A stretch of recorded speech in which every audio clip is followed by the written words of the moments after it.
আমি পুরান ঢাকার রায় সাহেব বাজারে থাকি। আজ আমি যে ঘটনাটা বলবো সেটা আমার মেয়ের টিচারের কাছ থেকে শোনা।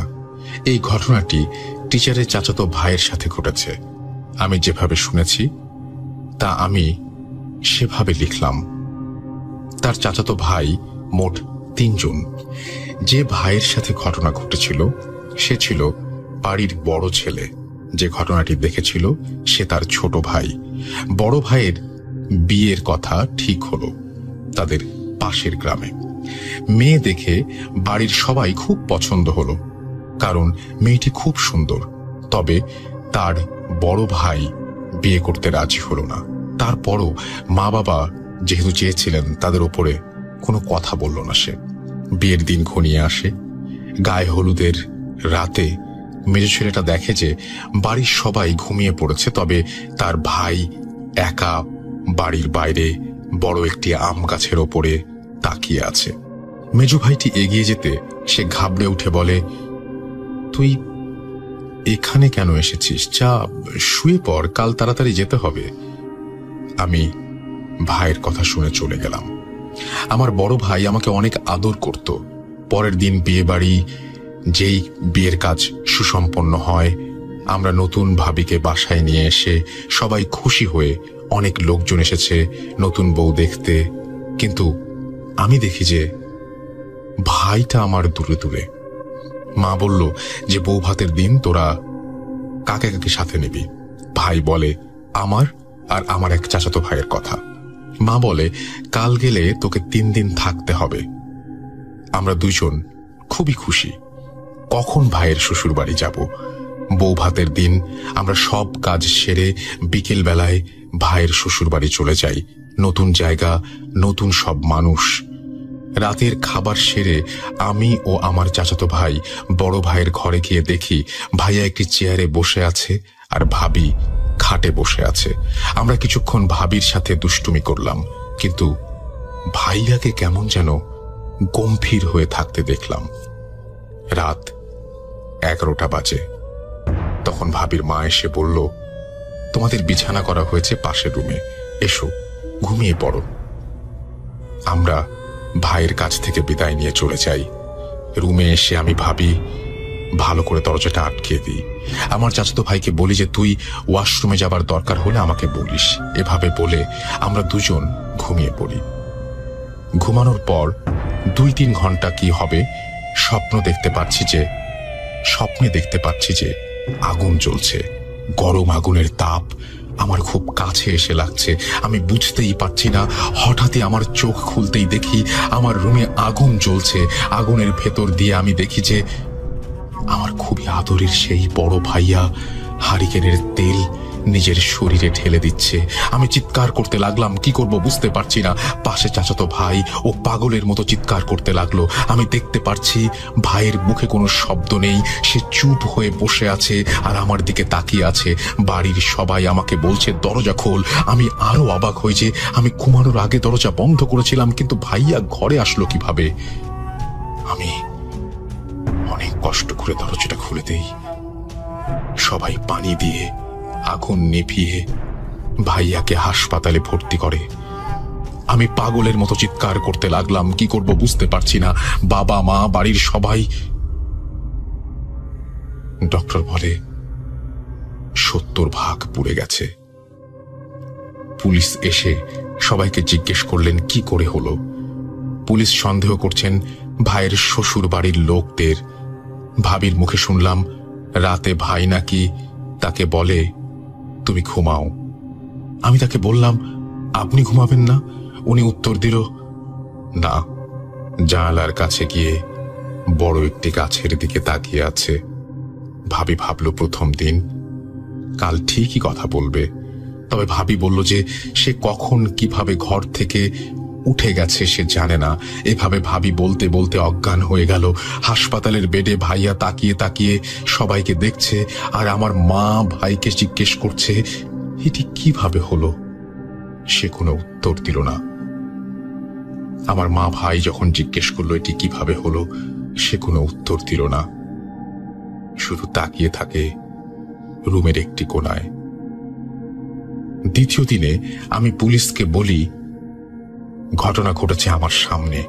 ওই রুম বন্ধ করে আমি নিজেই ঘুমিয়েছিলাম, কিন্তু ভাইয়া কিভাবে বন্ধ ঘরে আসলো? যখন আগুন জ্বলতে লাগে তখন আমি দরজা খুলে দেই। আমার ভাইকে তারা কিছু করেনি, আমি নিজেই দেখেছি। তারপর পুলিশ চলে যায়। আমি বাসায় আসার পর আমার বাবা আমাকে বলল, তোর ভাইয়া বাসায় আসতে চাইছে, কাল সকালে তোর ভাইয়াকে নিয়ে আসতে হবে। ও বাড়িতে আসতে চাইছে, ওর শেষ ইচ্ছেটা পূরণ করে দে। আমি আমার বাবাকে জড়িয়ে ধরে কেঁদে দিই। তৃতীয় দিন সকালে হাসপাতালে দেখি ভাইয়া উপরের দিকে তাকিয়ে আছে, চোখ দিয়ে পানি পড়ছে। আমি জিজ্ঞেস করি, তুমি বাসায় যাবে?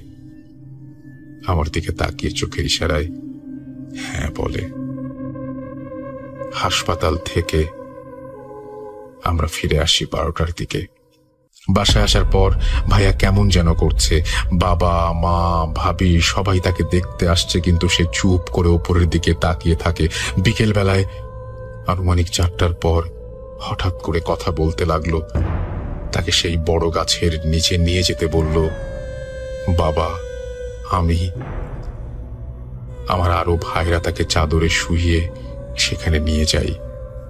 এরপর ভাইয়া বাবাকে কানের কাছে গিয়ে ফিসফিস করে বলে, এটা আমি করিনি বাবা, যে এটা করেছে তাকে খোদা মাফ করবেন না। এটা ভাইয়া বলার পর আবার উপরের দিকে তাকালো এবং সেই মুহূর্তে সে মারা যায়। তার ছোট ভাই আজও সেই ব্যাখ্যা খুঁজে পায় না, এটা কি করে হলো। বন্ধ ঘরে তার ভাইয়া আসলো কিভাবে? একটা মানুষ নিজের শরীরে আগুন লাগিয়ে চুপ করে বসে থাকে কি করে? ঘটনাটি শুনে আমি নিজেই অবাক হই। যদি কারো কাছে এর ব্যাখ্যা থাকে বলবেন। আমার কাছে আরো কিছু বাস্তব ঘটনা আছে, আমি সময় পেলে লিখব। লেখায় কোন রকম ভুল হলে ক্ষমা দৃষ্টিতে দেখবেন। ভূত.com আরো সামনে এগিয়ে যাবে ইনশাল্লাহ। তারপর তিনি নাম লিখেছেন শিল্পী আরাদীপা। তারপরে তিনি শেয়ার করেছেন তার মোবাইল নাম্বার। এই ছিল ঘটনা। আশা করছি আপনাদের কাছেও এই রকম ঘটনা আছে। যদি ঘটনা থাকে তাহলে আমাদেরকে অবশ্যই লিখে পাঠাবেন। আমাদের অ্যাড্রেস হচ্ছে russell.bhoot.com@gmail.com। চলে যাব কিছুক্ষণের মধ্যেই পরের ঘটনায়। Spirit, be here with me.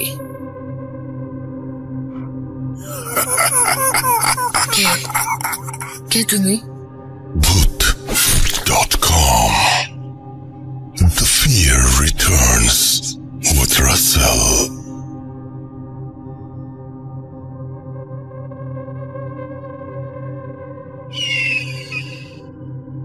আরো একবার আপনাদের সবাইকে স্বাগত জানাচ্ছি। আমি রাসেল, শুনছেন ভূত.com। এবং এই ঘরে থাকার সময়টা আমরা গত সপ্তাহ থেকে যেটা করছি সেটা হচ্ছে ঘরে থেকেই আমরা ভূত.com রেকর্ড করে আপনাদের সামনে হাজির হচ্ছি, এবং সেই নিয়মেই আমাদের আজকের এপিসোডটিও চলছে। এবং আপনি যদি পার্টিসিপেট করতে চান, আপনার ঘটনা পাঠাতে চান, তাহলে আপনার মোবাইল ফোন দিয়ে জাস্ট আপনার ঘটনাটি রেকর্ড করে আমাদের কাছে পাঠিয়ে দিন। আমরা সেটা প্লে করব আমাদের এই এপিসোডগুলোতে, এবং আমি আমার বাসা থেকে যেমন করব, আপনি আপনার বাসা থেকে ঠিক সেইভাবেই রেকর্ডটা করে পাঠাবেন আমাকে। আমি আমার বাসা থেকে শোটা করব। এর আগে আমরা যখন হচ্ছে ফেসবুকেও গিয়েছিলাম, তখনও কিন্তু আমি আমার বাসা থেকে এবং আলিফের বাসা থেকে আমাদের ফেসবুকে এসেছিল। সো এরকম আরো অনেক কিছু প্ল্যান কিন্তু আমাদের আছে। সেই প্ল্যান আমরা আপনাদেরকে প্রকাশ করব। একটু আগে সেই আলিফের কথা এই জন্যই বলছিলাম যে একটু আগের ঘটনাটা ছিল ডক্টর আলিফের। আশা করছি আপনারা অনেক বেশি এনজয় করেছেন। এখন যেটা করব সেটা হচ্ছে একটা হসপিটালের লাশের ঘটনা যদি আপনাদের শোনাই, আমার মনে হয় খারাপ হয় না। এটা সবসময় আপনাদের পছন্দ হয়। আমরা আশা করব যে এই ঘটনাটি আপনাদের ভালো লাগবে। চলুন শুনে আসি। আর আপনারাও ঘটনা পাঠাবেন russell.bhoot.com@gmail.com এই অ্যাড্রেসে, এবং আমি আপনার ঘটনার জন্য অপেক্ষায় থাকব সারা সপ্তাহ জুড়ে। এবং আশা করছি যে আপনারা প্রচুর পরিমাণে ঘটনা পাঠাবেন, এবং আপনাদের পড়ার জন্য আমার কাছে অনেক ঘটনা রয়েছে। একটা এপিসোড আমি জানি না শুধুমাত্র ঘটনা পড়বো এরকম ভাবে করলে কেমন হয়। যাই হোক, যদি হয় তাহলে তো ভালোই হয়। আশা করছি যে সেরকম একটা এপিসোড আমি হয়তো সামনে নিয়েও আসতে পারি। যদি আপনারা চান তাহলে অবশ্যই facebook/russell.স্বাধীন সেখানে গিয়ে কমেন্ট করুন এবং জানান যে এরকম কোনো এপিসোড আপনারা চান কিনা। আমার একটু কষ্ট হবে, বাট আমি চাইবো যে আপনাদের সামনে এরকম একটা এপিসোড নিয়ে আসতে। চলুন শুনে আসি হসপিটালের লাশের একটা চমৎকার ঘটনা। Stay tune. আসসালামু আলাইকুম রাসেল ভাই, আমি হাসিবুল হাসান রনি বলছি। জিজ্ঞেস করছি না কেমন আছেন, কারণ আপনি সবসময় ভালো দলেই থাকেন। আমি মিরপুর সারাপাড়ার বাসিন্দা। আমি সরাসরি ঘটনায় চলে যাচ্ছি। 2002 সালে আমি পাবনা সদর হাসপাতালের সংলগ্নে একটি ডায়াগনস্টিক সেন্টারে আমার বোনের হাজবেন্ডের দ্বারা আমি একটি প্যাথোলজি ল্যাবে প্রশিক্ষণ নিতে যাই। প্রশিক্ষণ চলাকালীন আমাদের কাজগুলো ছিল হচ্ছে ব্লাড কালেকশন করা পেশেন্টের কাছ থেকে। বেশিরভাগ ব্লাডগুলো কালেকশন হতো আমরা পাবনা সদর হাসপাতালের যেই প্যাথোলজি ল্যাব ছিল ওখানে অধিকাংশ পরীক্ষাগুলোই হতো না। সো আমরা ওই পরীক্ষাগুলো কালেক্ট করে আমরা এখান থেকে করে নিতাম, প্লাস পরবর্তীতে ডেলিভারিটা ওখানে দিয়ে হতো আর কি। তো কোনো একদিন বিকালের দিকে আমাদের অফিসটা ক্লোজ হতো রাসেল ভাই 9টার দিকে, পাবনা সদর হাসপাতালের সংলগ্নে ছিল যেহেতু। তো কোনো একদিন বিকালের দিকে আর কি 2002 সালের কথা বলছি, আমাকে ডায়াগনস্টিক থেকে বলা হলো যে রনি, একটা ব্লাডের কালেকশন আছে, সদর হাসপাতালে যাও, দোতলায় এত নম্বর ওয়ার্ড, এত নম্বর বেডে। তো অনেক আগের কথা যেহেতু রাসেল ভাই আমার অতটা খেয়াল নেই বেড নাম্বার ওয়ার্ড নাম্বারটা। তো আপনার সদর হাসপাতালটা বেসিক্যালি ছিল হচ্ছে গিয়ে এদিক দিয়ে উঠে ওদিক দিয়ে নামা যেত, মানে একদিক দিয়ে সিঁড়ি আছে, সিঁড়ি দিয়ে আপনি উঠলে পরে হাসপাতালটা লম্বা, পুরাটাই হচ্ছে কি বারান্দা, হাতের ডান সাইডে বারান্দা, বাম সাইডে হচ্ছে কি ওয়ার্ডগুলো। তো বারান্দা দিয়ে বের হয়ে বারান্দা দিয়ে উঠে তারপরে ওদিক দিয়ে সোজা চলে গেলে আবার ওই পাশ থেকেও আরেকটা সিঁড়ি যেটা দিয়ে নামা যেত। তো দুটো সিঁড়ি ছিল, দুপাশ দিয়ে রোগীরা উঠতো। তো বিকাল গড়িয়ে যখন সন্ধ্যার দিকে আমি একটু ডিলে করেই গেলাম ব্লাডটা কালেকশন করতে। তো সন্ধ্যার দিকে মোটামুটি আমি যখন হাসপাতালের কাছাকাছিতে, তখন ঠান্ডা বাতাস বইছে, আকাশে অনেক মেঘ করেছে, গুড়ি গুড়ি বৃষ্টিও পড়ছে বলা যায়, 1 ফোঁটা করে বৃষ্টিও পড়ছে, কিন্তু অনেক বেশি আর কি মেঘ করেছে আর কি, বড় ধরনের একটা ঝড় হবে এরকম কিছু। তা আমি এটা দেখে একটু তাড়াতাড়ি করে গেলাম যে আর্লি ব্লাডটা কালেকশন করে আমি স্যাম্পলটা নিয়ে আসি আমার ল্যাবে। তো আমি সিঁড়িতে উঠে জাস্ট ব্লাডটা কালেকশন করছি। সিরিঞ্জে আমি যখন ব্লাডটা টেনে নিয়ে এসে সিরিঞ্জটা নিডেলটা বের করে যখন পেশেন্টকে কটন দিয়ে হাতটা ক্লোজ করে দিলাম, in the meantime Russell ভাই কারেন্ট চলে যায়। তো কারেন্ট চলে যাওয়ার পরে আমি অ্যাজ ইউজুয়াল কারেন্ট যেতেই পারে, এটা আর মফস্বল শহরগুলোতে একটু কারেন্ট বেশি যায়, তখন আরো বেশি যেত আর কি, এই এখনকার তৎকালীন সময় থেকে বেশি যেত আর কি। তো আমি সবসময় যেটা করতাম সেটা হচ্ছে কি, আমি যদি কখনো দোতলায় উঠতাম, এদিক দিয়ে উঠতাম ওদিক দিয়ে নামতাম আর কি। হাসপাতালটা একটা চক্কর দেওয়া হতো, তা আমার কাছে ভালো লাগতো আর কি, পরিবেশটাও খুব সুন্দর ছিল। তো যেহেতু আমি পাশাপাশি ল্যাবে কাজ করতাম, হাসপাতালের অধিকাংশ স্টাফই আমাদের পরিচিত ছিল। তো আমি যখন ওই পাশ থেকে নামছি, কারেন্ট চলে গিয়েছিল, তখন আমি একটা মোবাইল ইউজ করতাম, সিমেন্স C25, অনেক আগের মডেল সিমেন্স C25। খুব বেশি আলো হতো না, বিকজ অফ ওগুলাতে কোনো টর্চের ব্যবস্থা ছিল না, যার ধরুন আমি ওইটা নিয়ে ওইটার আলোর প্রভাবেই আমি ওই সিঁড়ি দিয়ে নামার চেষ্টা করি, যেদিক দিয়ে উঠি ওইটার বিপরীত সাইডে যে সিঁড়িটা সেদিক দিয়ে নামার চেষ্টা করি। তো যেহেতু আলো বেশি হতো না, সেহেতু আস্তে আস্তেই নামার চেষ্টা করতেছিলাম। এর মধ্যে রাসেল ভাই খুব বাইরে বাতাস ছেড়ে দিল আর প্রচন্ড বিজলি চমকাচ্ছিল, অনেক বেশি বিজলি চমকাচ্ছে, খুব বেশি আর কি বড় ধরনের একটা ঝড় হবে এরকম একটা আশঙ্কা। বাদে ভাই আমি সিঁড়ি দিয়ে নামার চেষ্টা করতেছি। নামার পরে রাসেল ভাই সিঁড়ির ঠিক গোড়াটায়, যেখানে সিঁড়িটা 3টা পার্ট ছিল, 3টা পার্ট নামার পরে 3টা পার্টে এমন একটা গ্রাউন্ড ছিল যে গ্রাউন্ডের মধ্যে আপনার ফ্লোরে অনেক স্পেস ছিল, যে স্পেসে আপনার 2-3টা মোটামুটি স্ট্রেচার রাখা যায়। তো আমি অ্যাজ ইউজুয়াল নামলাম, নেমে যখনই ডান সাইডে তাকালাম, হঠাৎ করে নামার পরে ডান সাইডে তাকালাম, হঠাৎ করে কেন জানি বিজলিটা খুব বেশি জোরে চমকে উঠলো। ডান সাইডে তাকানোর পরে আমি দেখতে পেলাম ওখানে স্ট্রেচারে একটা লাশ শোয়ানো। রাসেল ভাই লাশ থাকতেই পারে, যখন আমি হাসপাতালে মেডিকেলের ওয়ার্কিং এর সাথে ইনভলভ, সেহেতু আমার এগুলা দেখে অভ্যস্ত। আমি এজ ইউজুয়াল তেমন একটা কিছু ফিল করিনি। যেহেতু সন্ধ্যার কাছাকাছি সময়, কিছুটা আলো প্রবেশ করছে, কিছুটা বিজলি চমকাচ্ছে, ঝাপসা দেখা যাচ্ছে সবকিছু, আমি বুঝতে পারছি যে লাশটার গায়ে একটা প্রিন্টের চাদর দিয়ে লাশটা ঢাকা। লাশটার হচ্ছে কি পা দুটোর শোয়ানোর পরে সোজা হয়ে উপরের দিকে থাকার কথা, সেখানে লাশটার পা দুটো উল্টা করে, আমরা বেসিক্যালি যে ভূত না জিন টাইপের যেরকম পা দেখি, যে পা ঘুরানো থাকে, ঠিক ওইরকম। যাই হোক, আমি ওটা দেখে একটু কাছে গেলাম যে পাটা এরকম কেন। তো যাবার পরে রাসেল ভাই দেখতে পারলাম যে পাটার রগ আসলে কাটা, দুটো পায়েরই রগ কাটা, আর স্ট্রেচারের পাশে একটা হাত একটুখানি বের হয়েছে, ওই হাতটাও এরকম রগ কাটা। এর মধ্যে রাসেল ভাই কোথা থেকে একটুখানি বাতাস এসে লাশটার মুখের চাদরটা সরিয়ে দেয়। একটু অদ্ভুত ঘটনা হচ্ছে, সরিয়ে দেওয়ার পরে ওই ফার্স্ট টাইমটা আমি ভয়টা পাই। সরিয়ে দেওয়ার পরে আমি যখন মুখের দিকে তাকানোর পরে খুব বিভৎস আর কি চেহারা করে লাশটা শুয়ে আছে, যেটা হচ্ছে কি আপনার জিভাটার ভিতরে রাসেল ভাই কামড় দিয়ে আছে। আমরা জিভের আর কি কথায় লজ্জা পেলে কিংবা একটু আপসেট হলে জিভে যেরকম ভাবে কামড় দিই, জিভ অর্ধেক বের করে, ঠিক ওরকম ভাবে জিভে কামড় দিয়ে চোখটা বন্ধ করে সে শুয়ে আছে।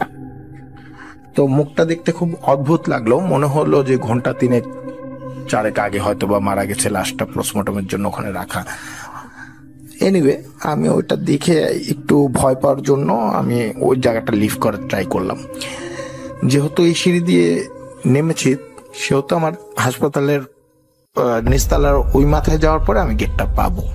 তো আমি যখন লাস্টটা লিভ করে আমি যখন রওনা দেওয়ার পরে ওখানে একটা ওয়ার্ড মাস্টার ছিল, জাফর ভাই। ওয়ার্ড মাস্টারের সাথে আমার দেখা হয়। জাফর ভাই আমাকে বলছিল, সবাই আমাকে মজা করে ওখানে শালাই বলতো, যেহেতু আমার বোনের হাজবেন্ডের পরিচয়, ওখানে আমি কাজ শিখতে যাই, তো সবাই মজা। তো জাফর ভাই আমার সাথে মজা করে বললো যে কিরে শালা, তুই এখানে কি করিস? তা আমি বললাম, জাফর ভাই একটা কালেকশন ছিল, এখানে একটা লাশ পড়ে আছে, কিরকম অবস্থা, এটা কি পোস্টমর্টমের জন্য নাকি? তো জাফর ভাই আমাকে বলতেছে, এটা হচ্ছে গিয়ে তোর ব্যাঙের লাশ। আমি বললাম, ব্যাঙের লাশ মানে? তখন সে আমাকে বললো যে ব্যাং বাবুর নাম শুনিস না, পাবনার শহরের এককালীন, এখনকার সময় ত্রাস, তো এককালীন সময় সে খুব ত্রাস ছিল, ব্যাং বাবু নাম, তার নামের টাইটেল ছিল এটা। তা আমি বললাম, ও তাই নাকি? হ্যাঁ, মারা গেছে কিছুক্ষণ আগে, তো ইনে রাখছে পোস্টমর্টম করার জন্য। তা আমি বললাম, এই হাত পায়ের রক টক কাটা? হ্যাঁ, হাত পায়ের রক কাটছে, আরো কোপ টোপ পড়ছে পিছনে। তো যাই হোক, আমি এটা শুনে তা আমি যাবার বললাম যে কোথায় যাচ্ছেন? বললে উপরে যাবো। তা আমি চলে আসলাম। আমি চলে আসার পরে ল্যাবে ব্লাডটা কালেকশন দিলাম। দেওয়ার পরে আমি আমাদের যে সহকারী ছিল, আমাদের অনেক সিনিয়র, তাকে আমি বললাম যে এরকম ব্যাং বাবু না কি আছে পাবনাতে।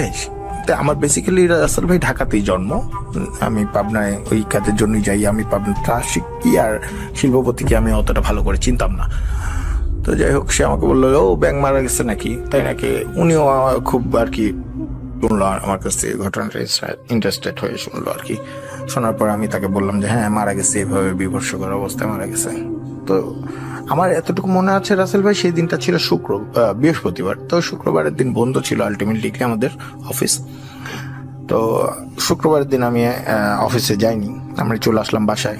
আসার পরে আমার কাছে সারা রাত কেমন জানি একটু তন্দ্রা ঘুম হলো। ঘুমের মধ্যে আমি যে খুব বাজে কোনো স্বপ্ন দেখবো তাও দেখিনি, কিন্তু অস্বস্তিকর একটা ঘুম হলো। পরের দিন শুক্রবার, অ্যাজ ইউজুয়াল যা করি, শুক্রবারে হলিডে ছিল। তারপরের দিন হচ্ছে শনিবার, স্যাটারডে। আমি মর্নিংয়ে অফিসে যাই। অফিসে যাওয়ার পরে ঠিক সারাদিন অফিস করার পরে রাসেল ভাই ওই সময়টাই সন্ধ্যার দিকে, মানে বৃহস্পতিবার সন্ধ্যায় যে টাইমটা ছিল, শনিবার ঠিক ওই টাইমটা সন্ধ্যার দিকে আমি ওয়াশরুমে ছিলাম। ওয়াশরুম থেকে আমাকে ওই যে ল্যাবের সিনিয়র ভাইয়া, উনি আমাকে ডাকতেছে, রনি, হ্যাঁ রনি। আমি বললাম যে ভাইয়া আমি বাথরুমে বেরোচ্ছি। তো বাথরুম থেকে আওয়াজ দিয়ে আমি বের হলাম। বের হওয়ার পর আমি বললাম হ্যাঁ কী হয়েছে? কয় শালা খালি মিথ্যা কথা বলিস না। তা আমি বললাম কেন ভাইয়া কী হয়েছে? তখন উনি আমাকে বললো যে তুই না বললি ব্যাং মারা গেছে, ব্যাং তো মারা গেছে আজকে। তা আমি বললাম মানে? সে আমাকে বললো হ্যাঁ ব্যাং তো আজকে মারা গেছে, খালি ফাইলামি নাকি। আমি কথাটা শোনার পরে আমার কাছে আর কি ব্যাপারটা কেমন জানি বৃহস্পতিবার রাতের স্বপ্নের মতোই মনে আর কি, তন্দ্রা ঘুমের মতোই মনে হচ্ছিল অনেকটা। কি বলবো আপনাকে আর কি। আমি সাথে সাথে সদর হাসপাতালের কাছে চলে যাই ইমার্জেন্সিতে যাওয়ার পরে ফার্স্ট টাইম লাশগুলো আসে ইমার্জেন্সিতে আগে বডি চেক আপ করা হয়। বডি চেক আপ করানোর পরে লাশগুলো হয়তো বা বাহিরে কোনো একটা স্থানে রাখে, না হলে ওই সিঁড়ির কোনায় রাখে যেখানে আমি ব্যাঙের লাশ দেখেছিলাম। যাই হোক, আমি সেখানে যাওয়ার মতো সিচুয়েশন হয়নি। আমি ইমার্জেন্সিতেই দেখলাম রাসেল ভাই, এটা আর কি আনবিলিভেবল ব্যাপার। অনেকেই অনেক ধরনের কাহিনী বলে। আই ডোন্ট নো আমি কি আর কি স্বপ্নই দেখেছি 2টা দিন ভরা, নাকি প্র্যাকটিক্যালি দেখেছি 2টা দিন ভরা, বাট এটা হচ্ছে গিয়ে বি ট্রু। ওই চাদরটাই ছিল গায়ে, লাশটার 2টো পা ওইভাবেই রগগুলো কাটা ছিল, হাতের কবজির 2টোই কাটা অবস্থায় বাঁকানো ছিল। অবশেষে যেটা দেখতে পারলাম, মুখটার দিকে তাকিয়ে, এবার ব্যাঙের লাশটার চোখ খোলা ছিল, কিন্তু জিবলাটার ভিতরে রাসেল ভাই কামড় দেওয়াই ছিল। আমি সেটা দেখে বেশ 10 থেকে 15 মিনিট আমি কারোর সাথে কথা বলতে পারিনি। হাসপাতালের সামনে যে ছোট্ট একটা বিনোদনের জন্য মাঠ ছিল, মাঠটার সামনে এসে আমি স্ট্যাচু হয়ে কতক্ষণ দাঁড়িয়েছিলাম। কিছুটা বলতে পারেন এক প্রকারের কোনো একটা ভাবনায় চলে গিয়েছিলাম। কোন ভাবনা ঠিক সেটা এখন পর্যন্ত বের করতে পারি না। যাই হোক, তার কিছুক্ষণ পরে আমি জাফর ভাইয়ের সাথে দেখা করি। দেখা করার পরে জাফর ভাইকে আমি বলি, জাফর ভাই বৃহস্পতিবার রাতে খুব ঝড় হলো। জাফর ভাই আমাকে বলল হ্যাঁ। বললাম সন্ধ্যার দিকে এরকম একটা ঘটনা ঘটছে, আপনার সাথে আমার দেখা হয়েছিল। জাফর ভাই আমার মুখের দিকে হাসি দিয়ে বলল, তোর মাথায় সমস্যা হয়েছে, অল্প বয়সে এত লাশ দেখিস তো, মানিককে বলিস কয়দিন তোকে বাসায় জানি রেস্টে রাখে। আমাদের মালিকের আর কি, মানিক বলতে আমার বোনের হাজবেন্ডের নাম ছিল মানিক, আর আমাদের মালিকের নাম ছিল মুকুল। জাফর ভাই আমাকে বললো যে মুকুল ভাইকেও আমি বলবো তোকে জানি কয়েকদিন বেড রেস্ট দেয়।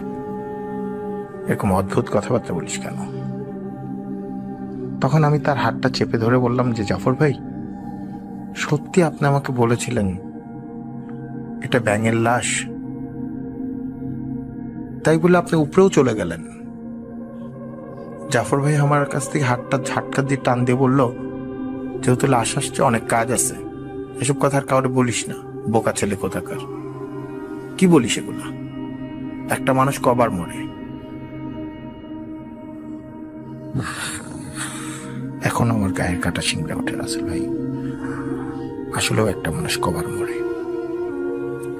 যাই হোক রাসেল ভাই, এই ছিল আমার ঘটনা।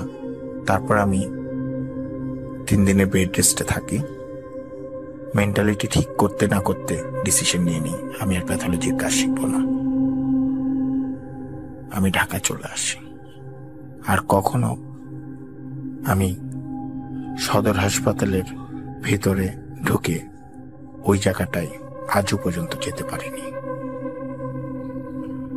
যদি ঘটনাটা ভালো লাগে রাসেল ভাই, অডিওটা প্লে করবেন। বিনীত আবেদন রইল, লিসনারদের উদ্দেশ্যে বলছি, আপনার সাথেও এরকম ঘটনা ঘটতে পারে, আমার সাথেও ঘটেছে। সবাই ভালো থাকবেন। আসসালামু আলাইকুম রাসেল ভাই। আশা করি আপনি সবসময় ভালো দলেই থাকবেন। আমার কাছে আরো অনেক ঘটনা আছে, যদি কখনো সময় করতে পারি এটা প্লে করলে বাদ বাকি ঘটনাগুলো পাঠানোর চেষ্টা করব। আল্লাহ হাফেজ।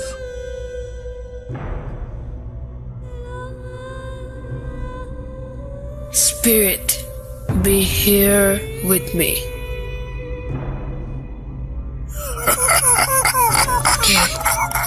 Get to me. Bhoot.com. The fear returns with Russell.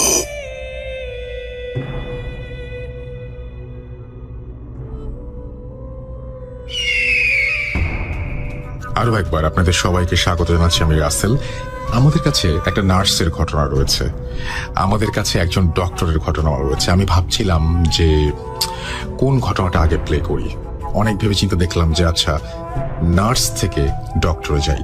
নার্সের যে ঘটনাটি সেটি এসছে রংপুর থেকে, এবং ডক্টরের যে ঘটনাটি সেটা একটু পরেই বলবো।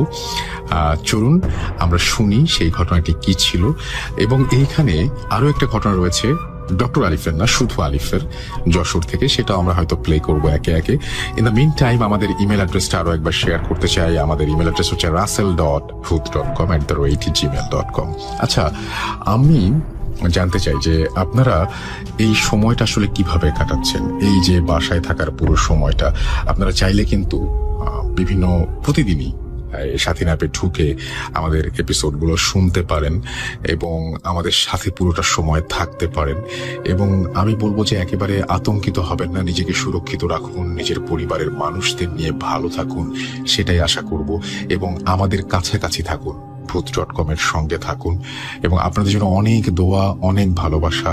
আশা করছি আমরা এই দুঃসময়টা পার করব এবং সামনে খুব সুসময় অপেক্ষা করছে আমাদের জন্য, আমি এটা বিশ্বাস করি। এবং আপনারা যদি এই বিশ্বাস করেন এবং সবাই যদি আমরা এই বিশ্বাস নিয়ে একসাথে থাকি, তাহলে এই বিশ্বাসের একটা শক্তি রয়েছে। এবং আল্লাহর কাছে প্রার্থনা করবেন যেন আমরা এই সংকটকে অতিক্রম করতে পারি। ইনশাআল্লাহ সব ঠিক হয়ে যাবে। আমরা আপাতত চলে যাই আবারও ঘটনায়। একটা নার্সের ঘটনা শুনবো। একজন নার্স আমাদের সাথে শেয়ার করেছেন রংপুর থেকে। চলুন শুনে আসি তার ঘটনা। এখন তিনি রংপুরে আছেন কিনা সেটা তার ঘটনা শুনলেই বুঝতে পারবেন। চলুন শুনে আসি ঘটনাটি।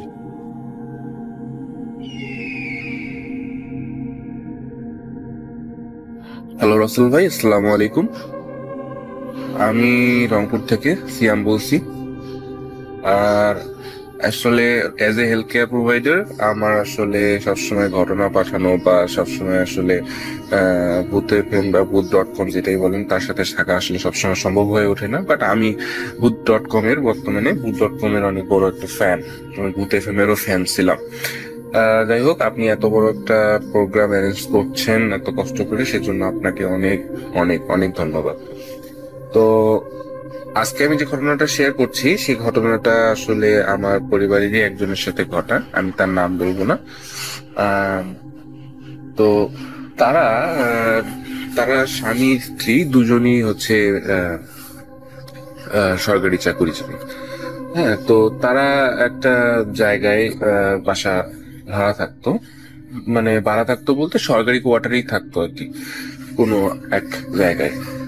তো সেই সুবাদে আর কি, তো সেই সুবাদে ওখানে যখন তারা থাকতো তখন তাদের আসলে মানে যে বাসাটা মানে যে বিল্ডিংটায় থাকতো সেই বিল্ডিংটার একদম নিচতলায় থাকতো তারা, ফার্স্ট ফ্লোরে, মানে একদম নিচতলায় থাকতো আর কি।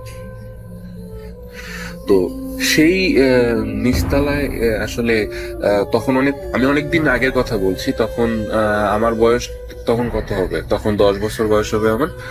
আর এটা আমি কথা বলছি তাও আনুমানিক 2007-08 দিকের কথা বলছি, 7-8 সালের কথা বলছি। তখন আসলে ওই সময় যে জায়গাটায় বাসা ভাড়া থাকতো, তো ওই জায়গাটার আশেপাশের পরিবেশটা কিন্তু অতটা মানে ভালো ছিল না। মানে পরিবেশটা ভালো ছিল না বলতে জঙ্গল ছিল, বাঁশঝাড় ছিল, আপনার অনেক গাছগাছালি ছিল, অনেক ঘন পরিবেশ ছিল আর কি ওখানে। মানে মানে ভৌতিক একটা ব্যাপার ছিল ওখানে আসলে প্রথম থেকেই।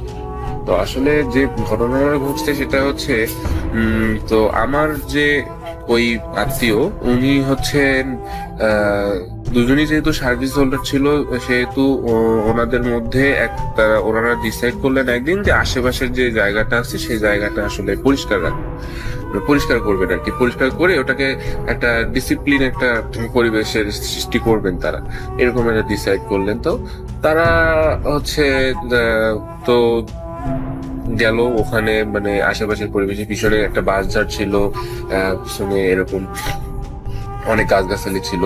তো তারা নিজ দায়িত্বেই সেই সময় আর কি ওটা পরিষ্কার করা শুরু করলো। তো আমি বলে রাখতে চাই যে ওখানে কিন্তু আপনার মানে ওই সময় কিন্তু ওই যে আমার আত্মীয়ের একটাই মাত্র ছেলে ছিল, তাদের সন্তান ছিল একটাই। ওই সময় তার বয়স কত হবে, আমার সমানই হবে তখন। ওই সময় তখন আমার সমানে ছিল 10 বছর বা 12 বছর বয়স। তো আসলে তখন হচ্ছে মানে যখন বিড়াল মানে ওখানে যখন তারা মানে পরিষ্কার করছিল, তো পরিষ্কার করার সময় আসলে কি হবে ব্যাপারটা যে এভাবে প্রতিদিন পরিষ্কার করতো তারা। প্রতিদিন পরিষ্কার করতে করতে একদিন এরকম হইলো যে সন্ধ্যা, একদম গধূলির যে সময়টা, একদম সন্ধ্যা মাগরিবের আজান হবে এরকম একটা সময়, সেই সময় এসে তো আমার ওই মানে খালা উনি হচ্ছে ঝাড় দিচ্ছিলেন ওখানে পিছনে বাঁশঝাড়ের কাছে। তো হঠাৎ বাঁশঝাড় থেকে একটা কুচকুচে কালো ছোট বাচ্চা, একদম ধরেন যে কত হবে, কেবল হাঁটতে শিখছে এরকম একটা বয়স, 3-4 বছর বা 2 বছর বয়স হবে, 2-3 বছর বয়স হবে। তো এত কম বয়সে একটা ওই ছোট বাচ্চাটা একদম কুচকুচে কালো দেখতো, মাথায় কোনো চুল নাই, হ্যাঁ একদম কুচকুচে কালো, এবং গায়ে কোনো কাপড় ছিল না, ছোট বাচ্চা। তখন সে আসলে মানে বাজার থেকে বের হয়ে আমার ওই খালার কাছে আসতেছে। যখন এই কাছে আসতেছে তো সে ভয় পেয়ে গেছে, হ্যাঁ ভয় পেয়ে হচ্ছে মানে সরে আসছে, এবং প্রথমে মানে রাগ হয়েছে যে এই তুমি যাও এখান থেকে যাও, মানে এরকম বলছে। তো যখন এরকম জোরে চিৎকার করছে তখনই হচ্ছে ওই যে বাচ্চাটা ওটা আবার দৌড়ে বাচ্চাদের ভিতরে চলে গেছে। তো এটাতে আসলে সে মানে মারাত্মক রকমের ভয় পেয়ে গেছে। ভয় পাওয়ার পরে তো তিনি আবার মানে ওখানেই ছিলেন আর কি, আশেপাশে মানে একটু দূরে চলে গেলেন, ওখানে গিয়ে আবার ঝাড় দিচ্ছিলেন।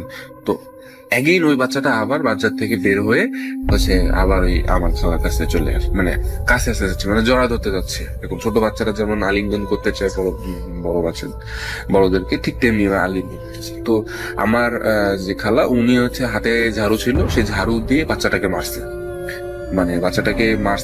মানে তো বাচ্চাটাকে মানে আমার খাওয়া ওই সময় শিওর হয়ে গেছিল যে এটা কোনো নর্মাল কোনো কিছু না, এটা অ্যাবনর্মাল কোনো কিছু, জিন বা পরি এই টাইপের কোনো কিছু হবে।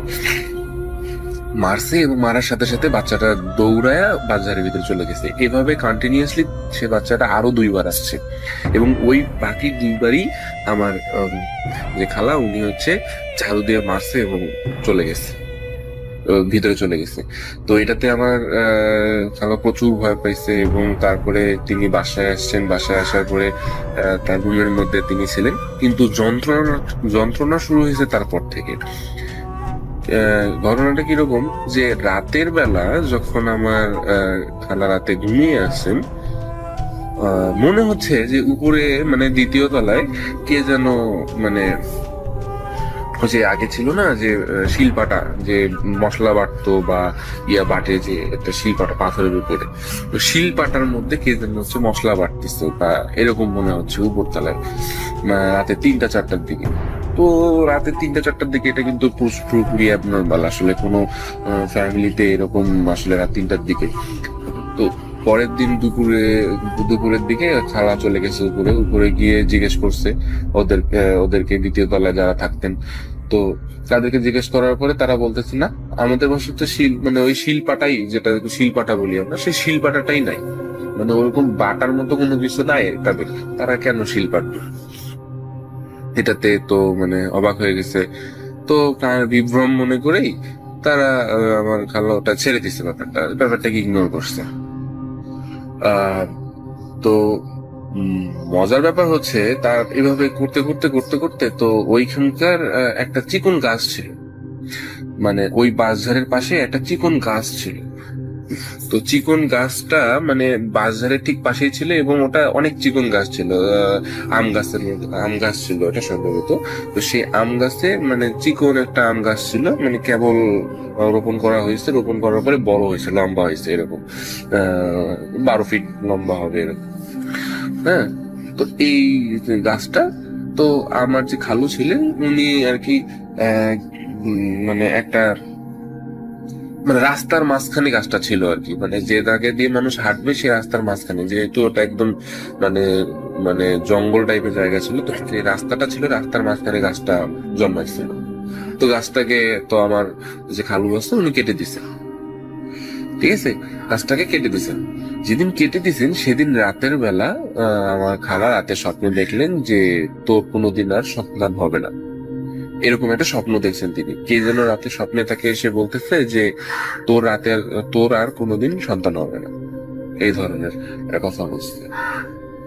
তো এটার জন্য আসলেই তারপর থেকে সন্তান হচ্ছে না, মানে আমার খালা কোনো সন্তান সম্ভব হচ্ছেন না, মানে এটা নিয়ে আসলে তার অনেক ট্রিটমেন্ট করা হয় আসলে, কিন্তু তারপর থেকে আর কখনোই তার সন্তান হচ্ছে না। তো আসলে এটা ট্রিটমেন্টের জন্য তিনি আসলে অনেক চেষ্টা করছেন। আমি যদি একটু বলি, এখানে আরেকটু ব্যাপার আসছে, সেটা হচ্ছে তো ট্রিটমেন্ট করার জন্য কিন্তু আমার যে খালা উনি কিন্তু বগুড়ায় গিয়েছিলেন। তো বগুড়ায় গিয়েছিলেন, মানে বগুড়ায় হচ্ছে আমাদের, যেহেতু আমার খালা আমাদের নানা বাসা আর কি বগুড়ায়। তো বগুড়ায় গিয়ে তিনি হচ্ছে আমার যে মামিকে গিয়ে পুরো ঘটনাটা বললেন, সবকিছু ফার্স্ট থেকে লাস্ট পর্যন্ত।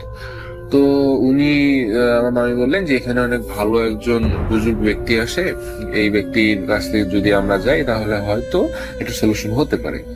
তো তারা চলে গেলেন আসলে ওই বুজুর্গ ব্যক্তির বাসায়, মানে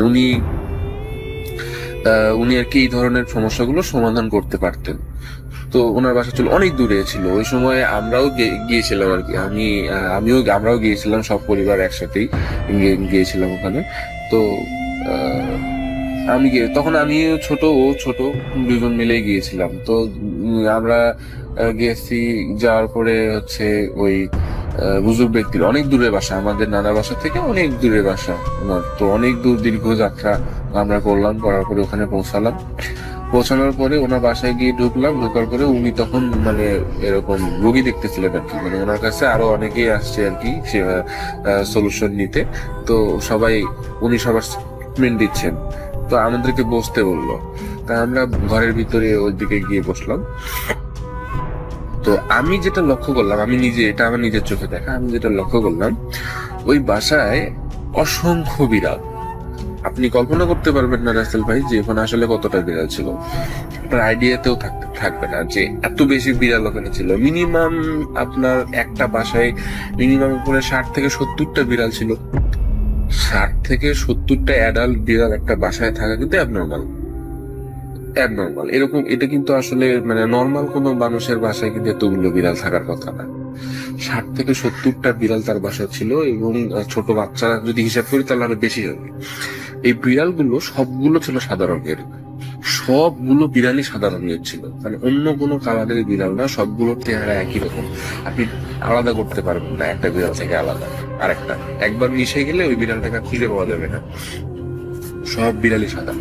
এবং বিড়ালগুলো জাস্ট বাসার এক প্রান্তে একটা ছোট একটা গর্তের মতো আছে, গর্ত বলতে একটা ফুটার মতো আছে, ফুটা দিয়ে ওইদিকে হয়তো বাড়ির পিছনের দিকে যাওয়া যায়, আবার বাড়ির সামনের দিকে একটা ওরকম ফুটার মতো আছে, এই ফুটার দিয়ে রাস্তার এই দিক দিয়ে চলে যাওয়া যায়। মানে বাড়িটা বিশাল লম্বা ছিল, পাশে অনেক বড় বাড়ি ছিল।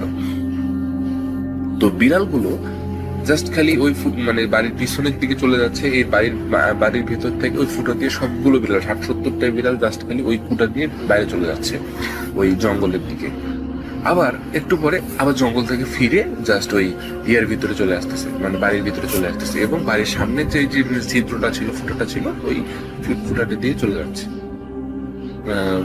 রাস্তার দিকে চলে যাচ্ছে, এবং কিছুক্ষণ এসে বাড়ির ভিতরেও থাকতেছে। তো আমি তখন ছোট ছিলাম, আমি বিষয়টা খুব মজা পেয়েছিলাম আমি। তো আমি গিয়ে মানে যখন হচ্ছে বিড়ালগুলো যখন ঢুকতেছিল আর কি বাড়ির পিছনের দিকে এরকম বা জঙ্গলের দিকে যাইতেছিল, তো আমি তাদের মধ্যে থেকে একটা বিড়ালের লেজ ধরছি, লেজ ধরে উপরের দিকে তুলছি। এখন যেহেতু মানে আমি কি বলবো, মানে আসলে ওই সময় আমি এতটা ভয় পাইছি ওই বিড়ালের ফেসটা ওই সময় দেখে, মানে বলার মতো না। যে আমার আসলে ওই সময় মনে হচ্ছিল না যে আসলে ওটা বিড়াল বা অন্য কিছু, আমার আসলে মনে হয়নি। মানে এতটা ভয়ঙ্কর একটা চেহারা আমি ওই সময় দেখছি ওই বিড়ালটা। আমি সাথে সাথে বিড়ালটাকে ছেড়ে দিচ্ছি।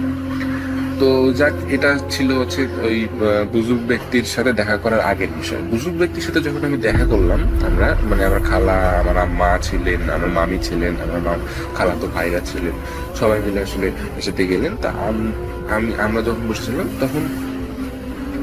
তখন দেখা গেল যে তিনি বলতেছেন এভাবে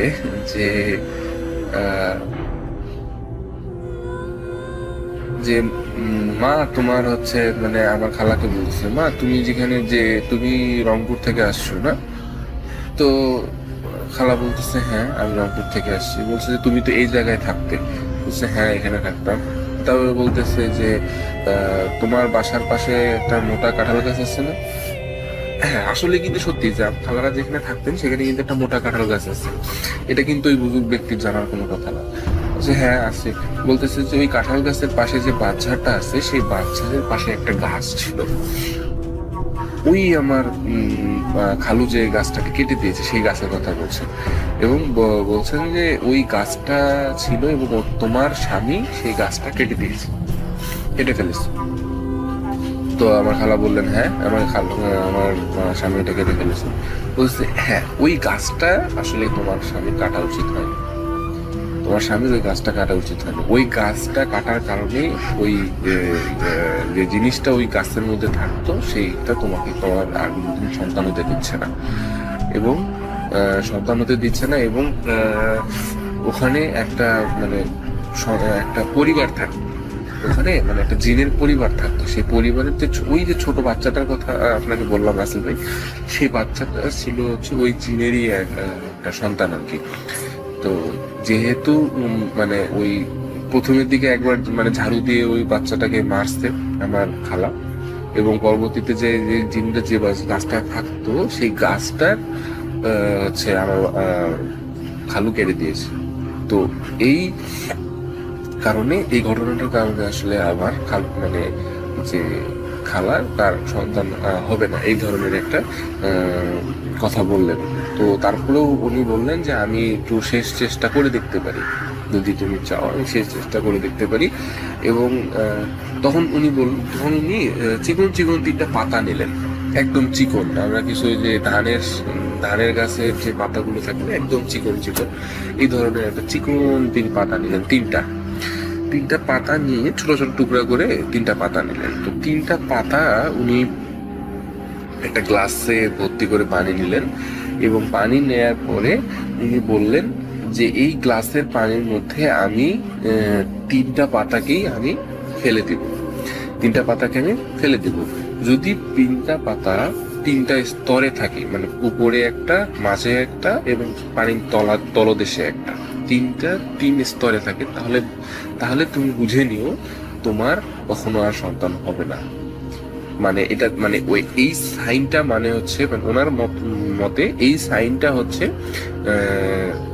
জিন তাকে বলছে যে না, সে রাজি না।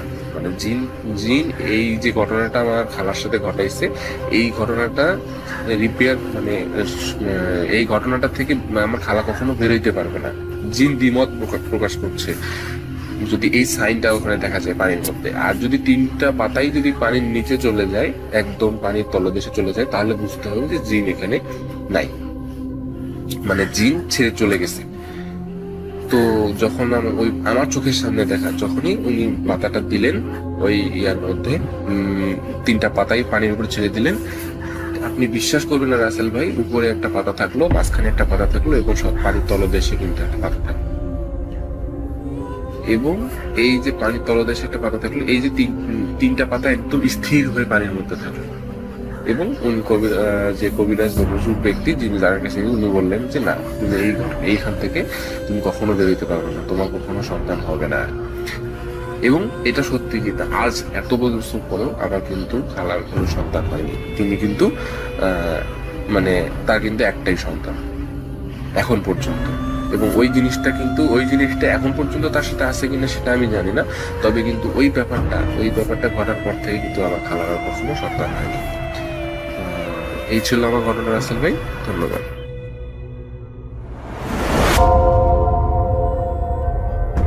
Spirit, be here with me.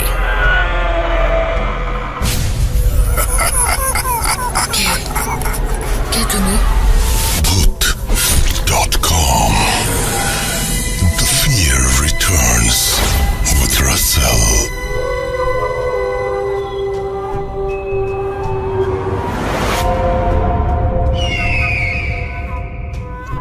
আরো একবার আপনাদের সবাইকে স্বাগত জানাচ্ছি, আমি রাসেল।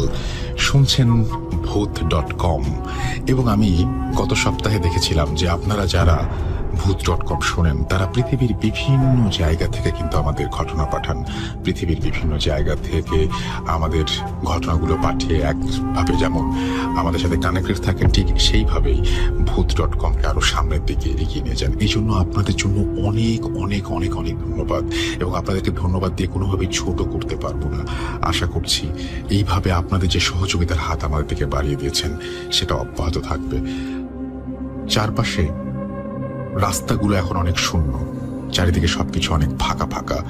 এই সময়টায় থাকে না যে আমরা বাড়ির বারান্দায় দাঁড়ালেও কেমন একটা ভয়ঙ্কর অনুভূতি হয়। কিন্তু আমি বলবো ঘটনার এই মুহূর্তে মোবাইল ফোনটাকে নিয়ে অথবা আপনি যে ডিভাইস দিয়ে শুনছেন, একটু বারান্দায় গিয়ে দাঁড়ান অথবা জানালাটা খুলে দিন।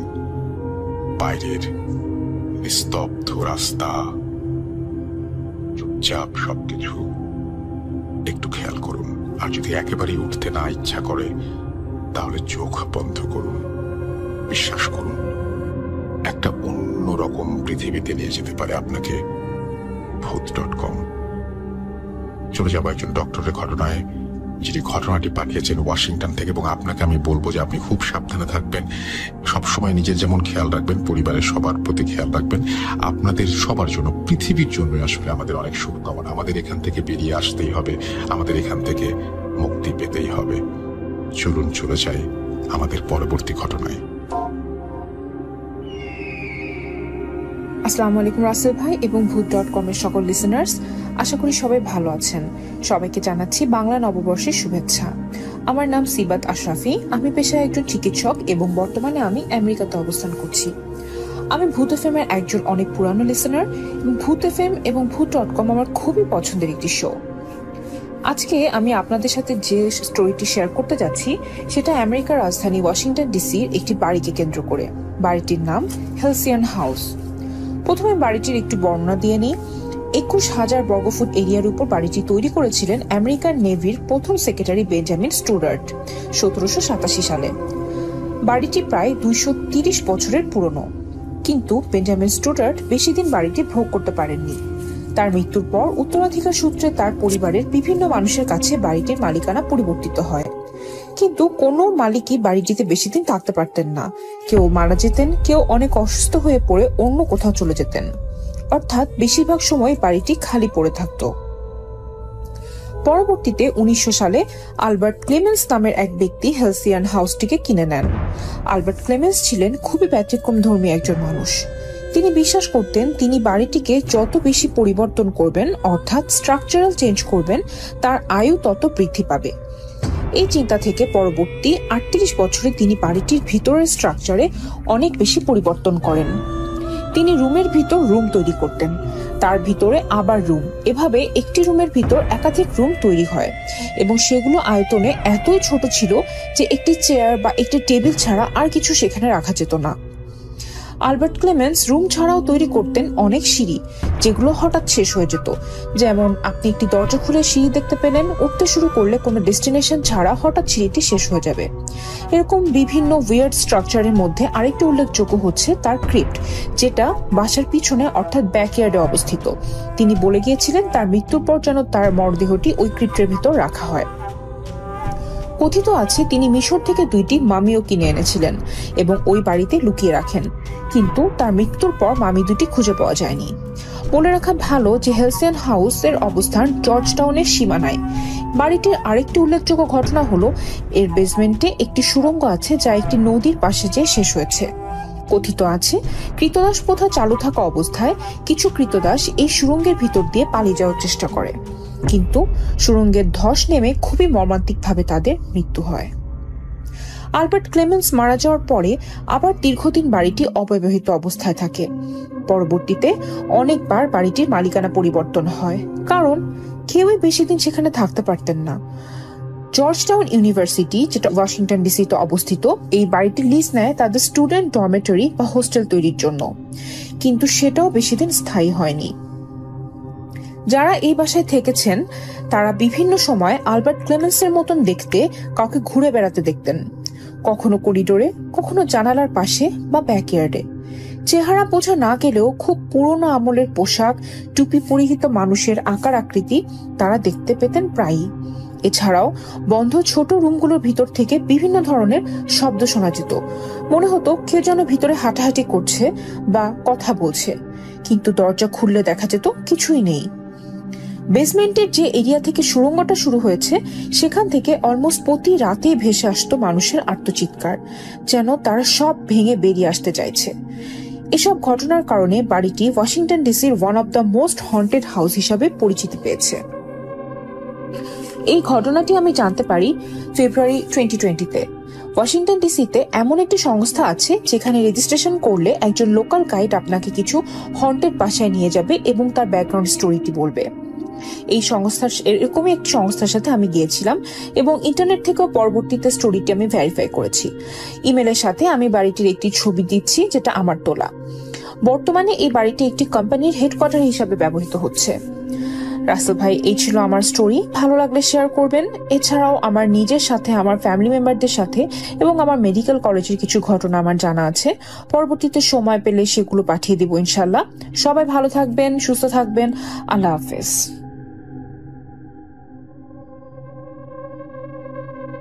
Spirit, be here with me.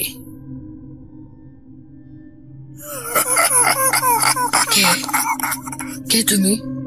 Bhoot.com. The fear returns with Russell.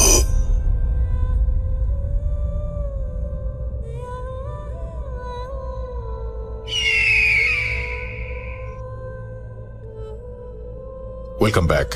আরো একবার ভূত.com-এ আপনাদের স্বাগত জানাচ্ছি। আমি রাসেল। শুনছেন ভূত.com এবং আশা করছি এনজয় করছেন, ভালো লাগছে, আমাদের সাথেই আছেন। এই মুহূর্তে আমি যেটা করতে চাই সেটা হচ্ছে আরো একটা ঘটনায় চলে যেতে চাই। তবে তার আগে আমি আরো একবার বলবো, যারা শুনছেন তারা চোখ বন্ধ করে শুনুন, লাইট নিভিয়ে শুনুন। অনেক সময় এরকম হয় না যে মাঝরাতে আমাদের ঘুম ভেঙে যায়, আমরা বুঝতে পারি না আমরা ঠিক কোথায় আছি। আমাদের পা কোন দিকে, পাটা কি দরজার দিকে নাকি দেয়ালের দিকে, মাথাটা কি খাটের কোন দিকে বা খাটটাই কোথায়। মাঝে মাঝে এরকম অবাক লাগে না রাতের বেলায় হঠাৎ ঘুম ভেঙে গেলে? মাঝে মাঝে মনে হয় না যে বাইরে কিছু একটা ঘটছে, আপনি বুঝতে পারছেন, অনুভব করতে পারছেন, কিন্তু যেতে ইচ্ছে করছে না, উঠতে ইচ্ছে করছে না। এরকম নানা ভাবনা কিন্তু আমাদের রাতের বেলায় আসে। তাই বলবো, লাইট অফ করে দিন, মন দিয়ে শুনুন ঘটনাগুলো, বিশ্বাস করুন ভালো লাগবে। চলে যান সেই জায়গায়, যে জায়গাতে ঘটনাটি ঘটেছিল, যেভাবে বলছেন ঘটনাটি ঠিক সেইভাবে সেই জায়গায় গিয়ে যদি আপনি উপলব্ধি করতে পারেন, তাহলে আসল মজাটা পাবেন আপনি। আমরা চলে যাব দুই বন্ধুর ঘটনায়, এবং আশা করছি যে এই ঘটনাটিও আপনাদেরকে অনেক আনন্দ দেবে। চলুন শুনে আসি দুই বন্ধুর ঘটনায়। এবং আমাদের ইমেল অ্যাড্রেস হচ্ছে russell.booth.com@gmail.com, আর আমাদের ফেসবুক পেজ হচ্ছে www.facebook.com/russell.স্বাধীন। এখানে এসে আপনি আপনার যে কোনো কিছু আমাদেরকে ইনবক্স করতে পারেন, জানাতে পারেন কি চান আমাদের কাছে, কেমন লাগছে আমাদের এই এপিসোডটি, সবকিছুই কি কি আরো অ্যাড করলে ভালো লাগে, আরো নতুন নতুন কি কি আপনাদের উপহার দিতে পারি, সবকিছু। আমরা চলে যাব সেই দুই বন্ধুর ঘটনায়। চলুন। আসসালামু আলাইকুম রাসেল ভাই, আশা করি আপনি সবসময় ভালোর দলেই আছেন এবং সবসময় ভালো থাকেন, সেটা আল্লাহর কাছে দোয়া করি। আমার নাম অতুল হাবিব, আমার বাসা বগুড়া জেলার ফুলবাড়ি নামক একটি গ্রামে। তো সরাসরি ঘটনায় চলে যায়। আমার ছোট ভাইয়ের নাম নীরব এবং ও এই মুহূর্তে ইঞ্জিনিয়ারিং পড়ছে। তো ঘটনাটা 2017 সালে। আমার ছোট ভাই আমাকে এই গল্পটাও শেয়ার করেছে এবং এই ঘটনাটার ব্যাখ্যা হয়ে আজ পর্যন্ত পাই নাই। আমাদের গ্রামটা একদম মূল শহরের সঙ্গে লাগানো, একদম যে অজপাড়াগা তা না, মেইন রোডের সঙ্গে আমাদের বাসা এবং আমার বাসার পাশে আমার ছোট ভাইয়ের বাসা, এবং শহরের মধ্যেই পড়ে। সবসময় লাইট জ্বালানো, জাঁকজমকপূর্ণ, খুব সুন্দর পরিবেশ। শহর এবং গ্রামের মাঝামাঝি আপনি বলতে পারেন এই বিষয়টা। যাই হোক, সময়টা 2017 সাল। তখন আমার ছোট ভাই ক্লাস 10-এ, অর্থাৎ প্রিটেস্ট পরীক্ষা অথবা টেস্ট পরীক্ষা চলবে। আমার পাড়াতে আমার আরেকটা ছোট ভাই, ওর নাম অন্তর। ওরা দুইজন ক্লাসমেট ছিল, একই স্কুলে পড়তো এবং একই ক্লাসে পড়তো। তো ঘটনাটা হলো, আমার ছোট ভাই আমাকে এভাবে বলেছে, এটা ছিল ওদের যখন টেস্ট পরীক্ষা চলছিল, তখন টেস্ট পরীক্ষা শুরু হয়েছে। তো একদিন আমার ছোট ভাই তার বাসায় রীতিমতো শুয়ে আছে। হঠাৎ করে আমার যে ছোট ভাই অন্তর, ওর বাসা আমার বাসার পাশেই। অন্তর নীরবের বাসায় এসে দরজার এখানে ডাকছে, নীরব, এই নীরব, এই পড়তে যাবি না? অনেক সময় তো হয়ে গেল, চল পড়তে যাব। ওরা আবার একটা জায়গায় একটা কোচিংয়ে প্রাইভেট পড়তো। তো এইভাবেই একদম পুরোপুরিভাবে ওকে ডাকতেছে। তখন আমার ভাই বলল, এই অন্তর, এসে বস, আমি রেডি হই। কোনো উত্তর আসে না, শুধু বাস ডেকেই যাচ্ছে, নীরব, এই নীরব, তাড়াতাড়ি ওঠ, যাবি না? দেরি হয়ে যাচ্ছে তো। আমার ছোট ভাই ভেবেছিল যে হয়তো ডাকছে, ভোর হয়ে গিয়েছে। ওদের আবার কোচিং ছিল 6:30টায়। তো তখন আমার ভাই অত কিছু না ভেবেই রেডি হয়েছে। রেডি হওয়ার পর বের হয়েছে। বের হওয়ার পরে ওই দেখলো অন্তর দাঁড়িয়ে আছে। তো অন্তর যখন নীরবকে দেখলো যে বের হয়েছে, তখন অন্তর তার পিঠটা ঘুরে নিয়ে রাস্তার দিকে আসলো। তো আমার ভাই এভাবে বলছে যে একটা মানুষ যদি দৌড় দিয়েও রাস্তাতে আসে, তারপরেও তার তো একটা মিনিমাম সময় লাগবে। আমার ভাই যখন ওই গেটে আসলো, ওই তখন অলরেডি আমাদের এখানে একটা দোকান আছে, সেই দোকানের এখানে খানিকটা হবে, একটান্সে অ্যাবাউট 60 ফিট দূরত্ব। তারপরে ওখান থেকে আমাদের এখানে আরেকটা ডাস্টবিন আছে, সে জাস্ট দোকানটার কাছে গিয়েছে, নীরব আমার দোকানদার কাছে গিয়েছে, তখন অন্তর অলরেডি ডাস্টবিনের ওখানে। তো ওই বলতেছে যে কে রে, তুই এত দ্রুত দৌড়াচ্ছিস কেন, এত দ্রুত দ্রুত যাচ্ছিস কেন, আমার জন্য একটু অপেক্ষা করবি না? তো তখন আমার ভাই ধীরে ধীরে হাঁটা শুরু করলো। ততক্ষণে অন্তর আবার ওই মাথায়, আমাদের হচ্ছে ডাস্টবিন থেকে আরো দূরে একটা দোকান আছে, যেটা যদি আপনি দৌড়ায়ও যান তাও আপনার 2 থেকে 3 মিনিট সময় লাগবে, কিন্তু অন্তর এখানে প্রায় অ্যাবাউট 30 সেকেন্ডের ভিতরে ওই দোকানে পৌঁছে গিয়েছে। তো যখন মসজিদটা পেরোয়ে অন্তর ওই দোকানের মাথায়, তখন আমার ছোট ভাই চিন্তা করলো কি ব্যাপার, ওই এত দ্রুত ওখানে যাচ্ছে মানে, আচ্ছা এখন যদি ভোর হয় তাহলে তো একটু দিনের আলো বের হওয়ার কথা, কিন্তু এখন এরকম গভীর রাত কেন? তখন আমার ভাই একটু যখন সেন্সে ফিরল, হঠাৎ করে সে তার ঘড়িতে দেখলো। সে তার ঘড়িতে দেখার পর তার মাথা ঘুরে গেল, সময় তখন রাত 1:55। ওইটা দেখে আমার ছোট ভাইয়ের একদম দিক বিদিক হারিয়ে ফেলল। সে কোনো রকম করে নিজের সেন্সটা ফিরায়া কোনো কিছু চিন্তা না করে এক দৌড়ে এসে বাসার ভিতরে ঢুকলো এবং বাসার দরজা লক করে দিয়ে নিজের ঘরের ভিতরে নিজেকে লক করে দিল এবং ভাবতে লাগলো এই মুহূর্তে তার সঙ্গে কি হয়েছে। সে তো স্পষ্ট অন্তরের আওয়াজ শুনেছে এবং অন্তরকে দেখেওছে সে কেটে দাঁড়িয়েছিল। এবং আরেকটি বিষয় যে ওই এত দ্রুত দ্রুত কিভাবে যাচ্ছিল, আমি যদি দৌড়ায়ও যাই তাও তো আমার এক জায়গা থেকে আরেক জায়গায় যেতে 5 মিনিট মিনিমাম সময় লাগবে, সেখানে ওই 30 সেকেন্ডের ভিতরে কিভাবে ওখানে গেল? ওই রকমই হবে সময়টা। তারপরে অত্যন্ত ভীত সন্ত্রস্ত হয়ে আমার ভাই কোনো রকম করে নিজেকে সামলায়া ড্রেস চেঞ্জ করে সে তার মাথাটা বিছানায় রাখলো। অল অফ এ সাডেন আমার ছোট ভাই কবুতর পালতো, ঘর সব দিক থেকে বন্ধ, কোনো দিক থেকে কিছু আসার সম্ভাবনা নেই এবং কিছু ছিলও না ঘরের ভিতরে। সাডেনলি আমার ভাই একদম স্পষ্টভাবে ফিল করতে পারলো যে 2-3টা কবুতর ফরফর করলে যে রকম হচ্ছে তাদের পাখা এই ওড়ার সময় যে রকম শব্দ হয়, ঠিক ওই রকম করে 2-3টা কবুতর তার ঘর থেকে যেন এক মুহূর্তের মধ্যে বের হয়ে গেল। ঠিক ওই রকম শব্দ এবং কবুতরের ওড়ার সময় যে বাতাসটা হয় সে বাতাসটাও আমার ভাইয়ের গায়ে লেগেছে এবং ওইটা দেখে সে আরো হতবাক যে কি ব্যাপার, কবুতর তো এখানে আসার কোনোভাবে সম্ভব না, এটা কিভাবে কি হলো, আমার সঙ্গে কি হচ্ছে এসব। পরের দিন সে অন্তরকে জিজ্ঞাসা করলো যে কি রে, তুই অত রাতে কি আমাকে ডেকেছিলি?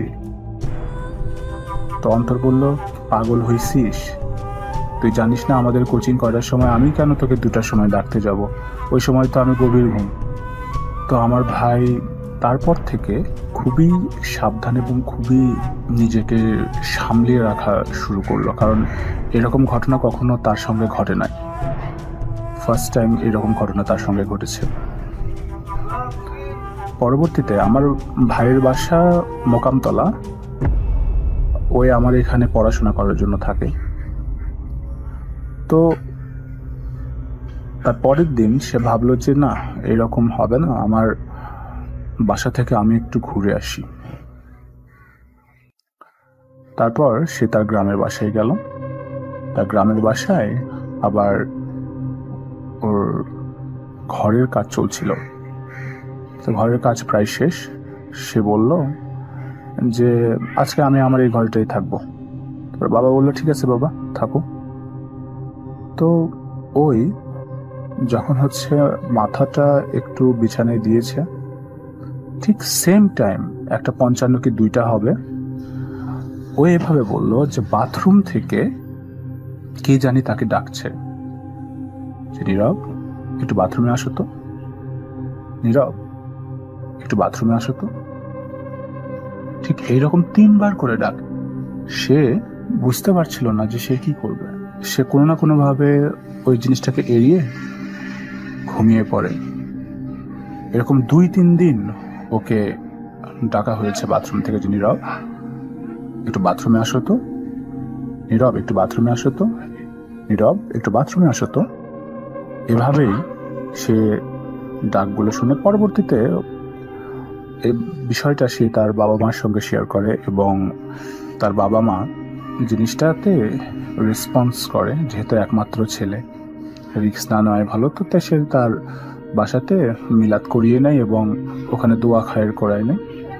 তারপর থেকে পর্যন্ত আমার ভাইয়ের সঙ্গে কোনো ঘটনা ইনশাল্লাহ ঘটে নাই। তো এই ছিল আমার ঘটনা রাসেল ভাই। যদি ভালো লাগে অবশ্যই লিসনার্সদের জন্য শেয়ার করে দেবেন, এবং আমারও অনেক ভালো লাগবে। ফিউচারে আরও এরকম ঘটনা আমি যদি পাই আপনার উদ্দেশ্যে পাঠাবো। ঠিক আছে, ভালো থাকবেন রাসেল ভাই। আসসালামু আলাইকুম। Spirit, be here with me.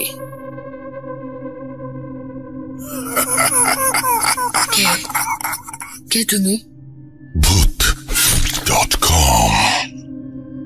The fear returns with Russell.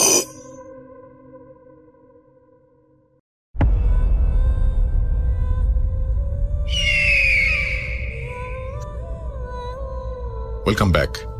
আমাদের একই এপিসোডে দুইজন আলিফ, একটু আগেই বলছিলাম। তার আগে জানাই আপনারা শুনছেন ভূত.com, আমি রাসেল আছি সাথে, এবং চলছে ভূত.com স্বাধীন অ্যাপে। আর আমার সঙ্গে এই মুহূর্তে রয়েছেন আলিফ। শুরু করেছিলাম আলিফকে দিয়ে, শেষটা আলিফকে দিয়ে করব না, থাক, আরেকটা ঘটনা আপনাদেরকে শুনিয়ে দেব। অলরাইট, আমরা চলে যাব আলিফের কাছ থেকে। তবে এই আলিফ ডক্টর আলিফ না, এই আলিফ যশোর থেকে ঘটনা পাঠিয়েছেন। আমরা সরাসরি চলে যাব তার কাছে, এবং আপনারা আশা করছি তার ঘটনাটি অনেক বেশি এনজয় করবেন। চলুন শুনে আসি আলিফের ঘটনা। আসসালামু আলাইকুম রাসেল ভাই, আমি যশোর থেকে আলিফ। তো রাসেল ভাই, ভূত.com-এ এটি আমার পাঠানো প্রথম স্টোরি। তো যদি ভালো লাগে তাহলে প্লে করে শোনাবেন। তো রাসেল ভাই, কথা না বাড়িয়ে আমি আমার ঘটনায় চলে যাই। তো ঘটনাটি ঘটে আমার এক ফ্রেন্ডের আব্বুর সাথে। তো সঙ্গত কারণেই আমি আমার ফ্রেন্ডের নামটি আসলে উল্লেখ করছি না। তো ঘটনাটি ঘটে হচ্ছে মালয়েশিয়াতে। তো আমার ওই ফ্রেন্ডের আব্বু উনি মালয়েশিয়াতে একটি কোম্পানিতে জব করতেন। তো কোনো এক কারণে ওই কোম্পানির যে ম্যানেজার ছিলেন, ও তার সাথে ওই আঙ্কেলের হচ্ছে একটু ঝামেলা হয়। তো এক পর্যায়ে ওই ম্যানেজার, তিনি স্থানীয় কিছু মাস্তান টাইপের তাদেরকে আসলে ভাড়া করেন যে আমার ওই ফ্রেন্ডের আব্বুকে মারার জন্য। তো কোনো এক সন্ধ্যাবেলার দিকে তিনি যখন কাজ শেষ করে ফিরছিলেন, তো তখন আসলে ওই মাস্তানরা ওই আঙ্কেলকে ধাওয়া করে। তো তিনি আসলে ছুটতে ছুটতে ওখানকার স্থানীয় এক গ্রেভিয়ার্ডে তিনি আশ্রয় নেন। তো ওখানকে আশ্রয় নেওয়ার পরে ওই মাস্তানরা তারপরেও খোঁজাখুঁজি করতেছিল অনেক সময়। তো তিনি আসলে ওখান থেকে বের হতে পারছিলেন না। তো এভাবে তিনি অবস্থান করতে করতে এক পর্যায়ে তিনি ঘুমিয়ে যান, এবং ওখানে সারা রাতই তিনি সেখানে অবস্থান করেন। তো সকালবেলার দিকে তিনি বাসায় ফেরেন। তো বাসায় যখন ফিরেন তখন ওনার গায়ে অনেক জ্বর ছিল। তো উনি তেমন কিছু আসলে ভাবেননি, তো নর্মাল ভাবে নিয়েছিলেন। তো এরপর 1-2 দিন পর থেকেই তিনি উল্টাপাল্টা বকতে শুরু করেন, মানে অ্যাবনর্মাল টাইপের কথাবার্তা বলেন। তো বলার পরে তিনি হচ্ছে এটাকে আসলে ওনারা যারা ওদের পাশে ছিল, তো তারা আসলে খুব বেশি সিরিয়াসলি নিচ্ছিল না। তো পরবর্তী দেখা যায় যে কিছুদিন পর থেকেই ওই যে আঙ্কেল, আমার ফ্রেন্ডের আব্বু, উনি আসলে নিখোঁজ হন। তো পুরোই অদৃশ্য, তাকে কোথাও পাওয়া যাচ্ছিল না। তো মোটামুটি ওখানে সবাই কর্মব্যস্ত, কেউ তো এগুলো নিয়ে মাথা ব্যথা নাই। তো যাই হোক, মোটামুটি সবাই খুঁজতেছিল, কিন্তু আসলে পাওয়া যাচ্ছিল না। এদিকে দেশে আমার ফ্রেন্ডের ফ্যামিলিকে বিষয়টি জানানো হয়। তো জানানোর পরে তারা খুব অনেক দেরিতে জানানো হয়। তার জানানোর পরে ওনারা খুব টেনশনে ছিল। তো আসলে অনেক খোঁজাখুঁজির পরেও আমার ফ্রেন্ডের আব্বুকে পাওয়া যাচ্ছিল না। তো এভাবে প্রায় অনেক দিন কেটে যায়, প্রায় বছর 2 মতো এভাবে কেটে যায়। তো আমার এই ফ্রেন্ডের আর এক রিলেটিভ ছিল যিনি মালয়েশিয়াতে থাকতেন। তো তার মাধ্যমে একটু যোগাযোগ করা হয় যে একটু ভালোভাবে খুঁজে দেখতে যে পাওয়া যায় কিনা কোথাও। তো তিনি একটু বড় ভূমিকা নেন, তিনি অনেক জায়গায় খোঁজাখুঁজি করেন এবং করতে করতে এক পর্যায়ে মালয়েশিয়ার কোনো এক জায়গায় উনি ওই আঙ্কেলকে পান। তো প্রায় মানে পাগলরত অবস্থায় পান, প্রায় তিনি ওখানে উল্টাপাল্টা বকছিলেন এবং অ্যাবনর্মাল অস্বাভাবিক সব রকম কথা বলতেছিলেন। তো যখন উনি পান তখনই তার কাছে জিজ্ঞাসা করেন পুরো ঘটনা কি। তো তখন আসলে ওই ঘটনাগুলো আসলে তিনি বলেন যে তার অফিসের ম্যানেজার যে মাস্তানগুলো পাঠিয়েছিল তার জন্য মারার জন্য, এগুলো তিনি আসলে উল্লেখ করেন, কিন্তু অদৃশ্য হওয়ার ওই কাহিনীগুলো তিনি স্টোরিগুলো আসলে মনে করতে পারছিলেন না। তো এইগুলো শুনে ফ্যামিলির কাছে, আমার ফ্রেন্ডের ফ্যামিলির কাছে দেশে ফোন করেন, তিনি ফোন করে বলেন যে এমন ঘটনা হয়েছে। তো উনি সেখান থেকে ওই আঙ্কেলকে বাসায় নিয়ে আসেন এবং কিছু ট্রিটমেন্ট করান। তো তারপর আসলে মানে তিনি সুস্থ হচ্ছিলেন না। তো এক পর্যায়ে তিনি প্রতিদিন এমন উল্টাপাল্টা পাগল প্রলাপ বকতেন, যেমন ধরেন তিনি এক বুড়ির কথা বলতেন যে ওই বুড়ি আমাকে নিয়ে যাবে বা এই টাইপের, বা তোমরা কিছু করতে আসো না, ও আমাকে মেরে ফেলবে, ঠিক আছে, এমন ধরনের প্যারানর্মাল কথাগুলো তিনি বলতেন এবং তার মুখের এক্সপ্রেশন ছিল অনেক ভয়ানক, যা দেখে আসলে যে কোনো সাধারণ মানুষ কিন্তু ভড়কে যেত। তো যাই হোক, এইগুলা যখন তার ফ্যামিলির কাছে শেয়ার করা হয়, আমার ফ্রেন্ডের ফ্যামিলি দেশের থেকে তারা অনেক চেষ্টা করছিলেন তার আব্বুকে আনার জন্য। তো এরই মধ্যে ওই আমার ফ্রেন্ডের আম্মু উনি এক আমাদের দেশের স্থানীয় এক কবিরাজের কাছে যান। তিনি গিয়ে বলেন যে এমন এমন বিষয় হয়েছে। তো তারপরে কবিরাজ বলেন যে আপনার স্বামীকে মানে জিনে ধরছে বা এরকম জিন ভর করছে। তো কাজ না শেষ হওয়া পর্যন্ত ওই আপনার স্বামীকে তারা ছাড়বে না, এবং এটি অনেক মানে খুব শক্তিধর জিন ছিল। তো এই জন্য আসলে এটা খুব সহজে মানে ছাড়ানো যাবে না এরূপ, তবে আস্তে আস্তে তিনি সুস্থ হয়ে উঠবেন, এটুকু তারা আশ্বস্ত করেন। তো এরূপ হওয়ার পরে তার ফ্যামিলিরা, আমার হচ্ছে ফ্রেন্ডের ফ্যামিলি, তারা খুব চেষ্টা করছিল যে দেশে ফিরে আনার জন্য। তো পরবর্তীতে তাকে অনেক কষ্ট করে দেশে ফিরিয়ে আনা হয়। তো ফিরিয়ে আনার পরে তিনি বাসায় যখন আসেন তখন আসলে তার দেখতে চেহারা আসলে পুরো পাগলের নাই, এবং তিনি সর্বদাই প্রলাপ বকেন এবং প্যারানর্মাল অস্বাভাবিক তিনি কথাগুলো বলেন। তার কাছে ঘটনা শুনতে চাওয়া হলে তিনি ওই দিনে যে গ্রেভইয়ার্ডে থাকার কিছু বাজে এক্সপিরিয়েন্স তিনি কিন্তু ফ্যামিলির সাথে শেয়ার করতে পারেন, তবে অদৃশ্য হওয়ার কাহিনী তিনি আসলে বলতে পারেন না, যে তিনি ওখানে আসলে ওই দিন অনেক প্যারানর্মাল কিছু দেখেছিলেন। বুড়ির মতো কিছু একজন দেখছিলেন যে আসলে সাদা কাপড় পরে আসলে তাকে নিয়ে যেতে চাইছিল বা এরকম। তো আসলে আমার ফ্রেন্ডের ফ্যামিলি খুবই উদ্বিগ্ন ছিল এই বিষয়টি নিয়ে। পরে অবশ্য তারা ওই যে কবিরাজের কাছে গিয়েছিল এবং কবিরাজকে দেখানোর পরে তো কবিরাজ বলছিল যে হ্যাঁ আস্তে আস্তে ঠিক হবে। তো রাসেল ভাই, তারপর থেকে আমার ওই ফ্রেন্ডের আব্বু এখন মোটামুটি সুস্থ, তবে এখনো তিনি হচ্ছে ওই বুড়ির কথা বলেন এবং বলেন যে ও আমাকে নিয়ে যাবে বা তোমরা আমার কিছু করতে আসো না, এবং এ ধরনের মানে অস্বাভাবিক কথাগুলো বলে, এবং তার ফেসিয়াল এক্সপ্রেশন কিন্তু অনেক মানে ভয়ঙ্কর থাকে। তো এখনো আমার ওই ফ্রেন্ডের আব্বু জীবিত আছেন, মানে মরার মতো, মানে পাগলের ন্যায় আছেন। তো রাসেল ভাই, এই ছিল আমার ঘটনা। যদি ভালো লাগে তাহলে হচ্ছে প্লে করে শোনাবেন। আসসালামু আলাইকুম।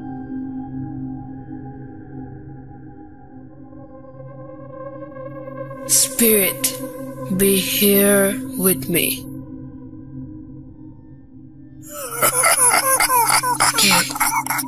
Get to me. Bhoot.com. The fear returns with Russell.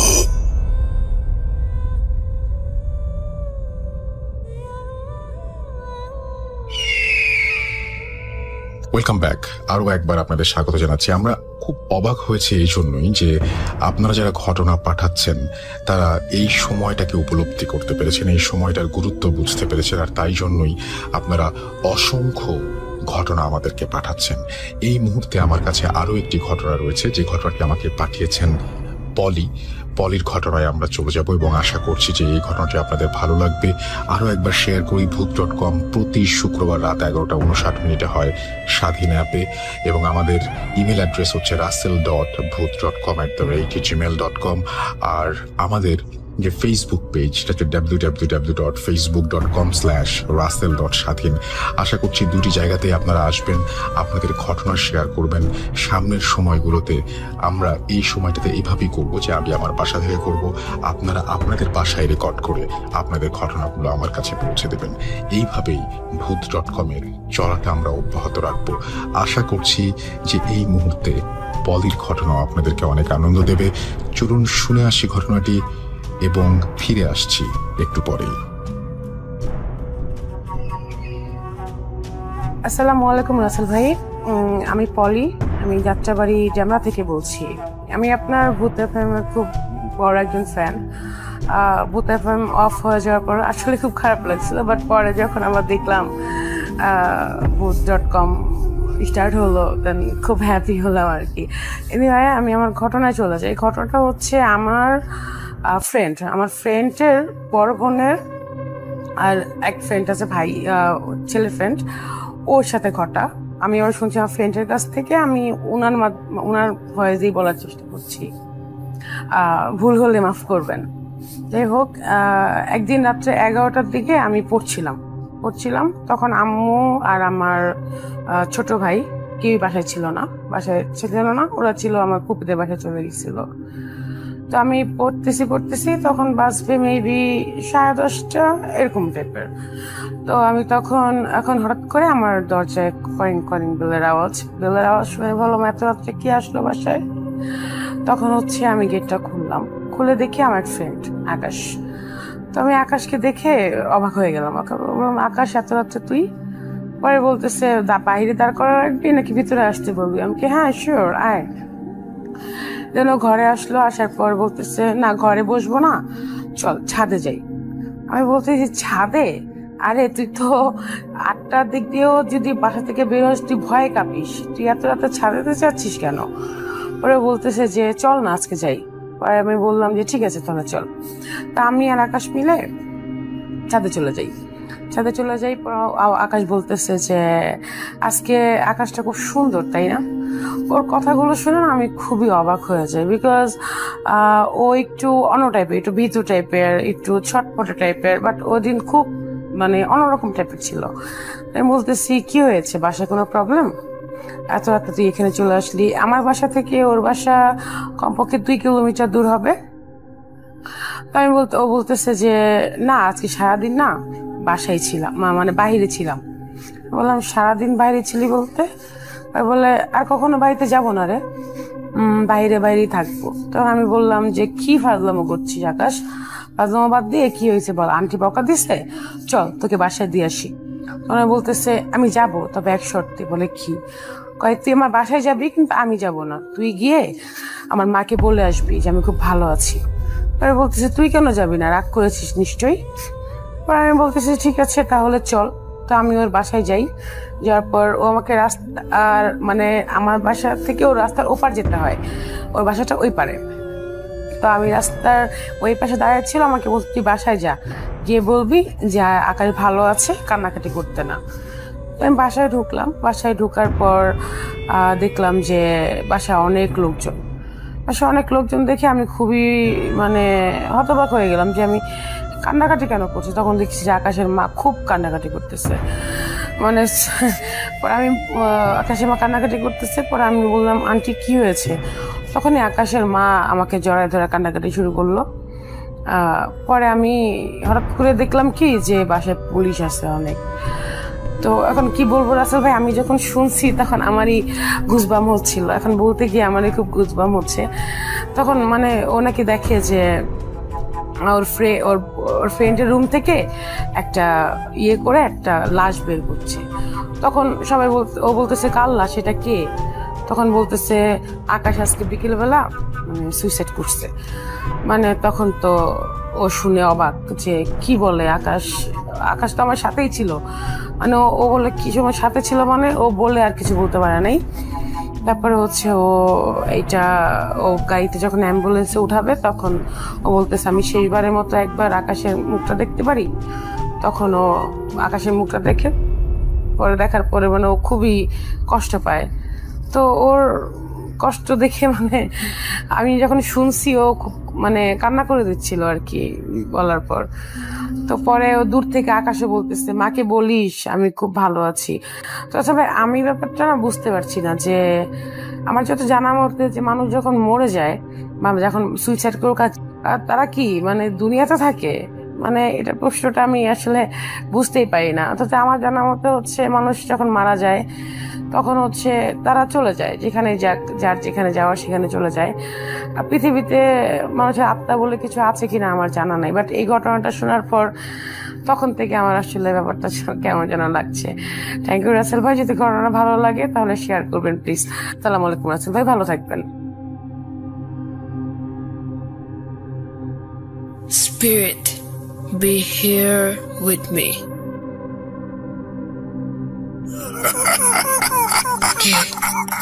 কে তুমি? Bhoot.com.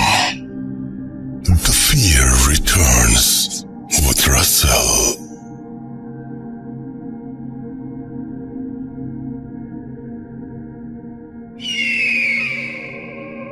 আরো একবার আপনাদের সবাইকে স্বাগত জানাচ্ছি, আমি রাসেল। শুনছেন ভূত.com এবং এতক্ষণ পর্যন্ত আমরা একটার পর একটা অডিও ক্লিপ প্লে করলাম এবং আশা করছি যে অডিও ক্লিপগুলো আমরা প্লে করেছি এতক্ষণ ধরে সেই অডিও ক্লিপগুলো আপনাদের যথেষ্ট আনন্দ দিতে পেরেছে। এবং এতটুকু আনন্দ যদি একটা ঘটনা দিতে পারে আমি নিজেকে সার্থক মনে করব।